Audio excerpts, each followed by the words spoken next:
مدري زما ټولو خوږو مشرانو همدغو کشرانو السلام علیکم. زه ټول نه اول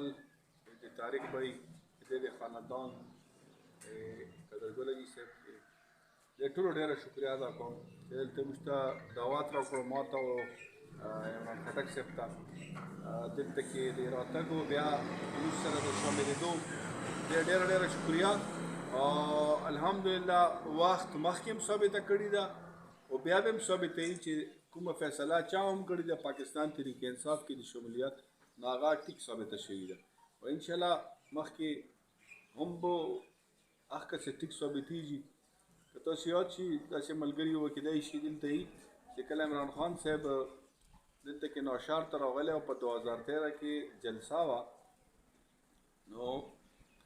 هغه وخت کې لکه ما خان صاحب هغه شانتې نه پېژندو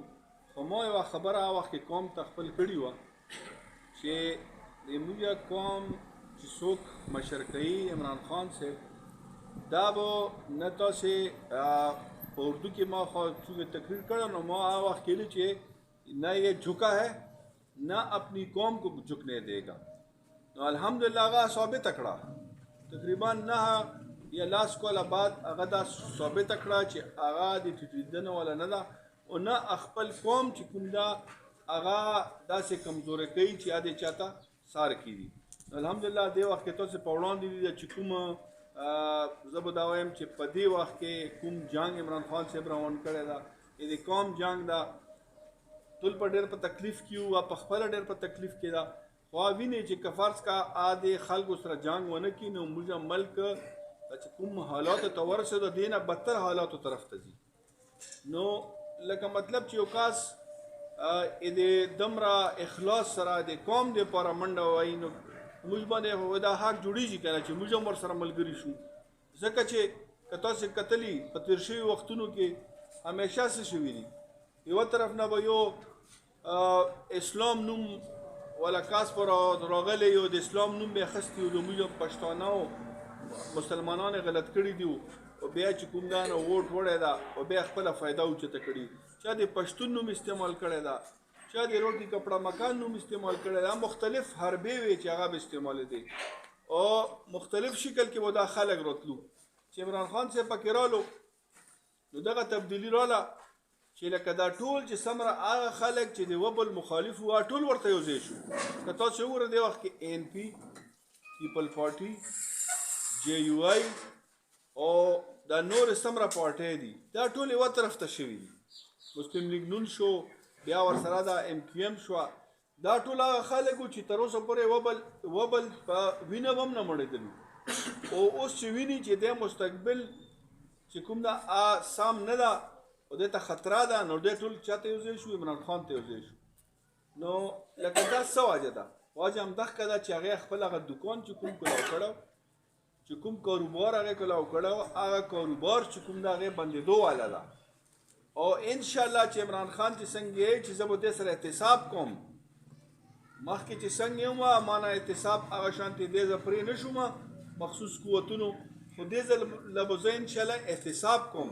دا هغه احتساب نه یریدلي دي او په یو ځای شوي دي ځکه چې دا کم از کم د ملک 1500 ارب روپو نه زیاتې پیسې دي چې هغه د خلکو قبضه کړي دي نو لږ کې به موږ ځوان راویښو څنګه چې دا خبره وکړه چې دلته کې دا اجرا د ANP ګړو نو زه به دا وایم چې موږ خو په خپل کلي علاقې کې داسې پارټۍ خبره اړو کړي نه ده زیاتره موږ خو وایو چې موږ ټول یو شی کوشش به دا کوو چې دا کوم ملګري تاسو سره نه دي هغه هم ځان سره ملګري کړي هغې ته هم تاسې خپل دا ایمیل دا پیغام ورسوئ چې هغې هم راشي موږ سره شامل شي په دې کاروان کې